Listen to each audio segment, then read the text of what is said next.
And it's amazing if you ask a global company that's spread out across 60 or 70 different countries, there's no one size fits all. So your kind of environment baseline in your Paris location may look different for very obvious reasons from that over in your Tokyo location, but you should still know what those should look like at each of them and be able to kind of associate certain conditions and certain states with that. So keeping that as a focus is not a bad idea. Different types of data that tends to be useful when developing baselines and when developing metrics. I'll go through a couple specific things that I've seen be really effective for security teams overall.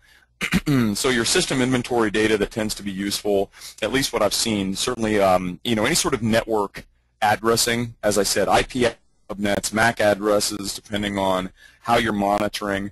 That's useful just to be able to keep up with and monitor against, especially if they're static in nature. That's a lot easier. If they're dynamic, then you've got to start correlating with things like DHCP leases and known inventory aspects.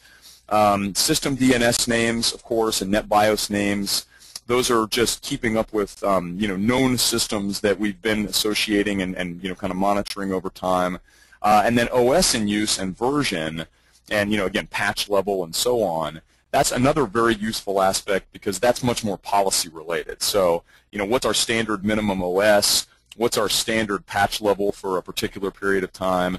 That's all stuff that we want to make sure we're paying attention to in developing that system inventory.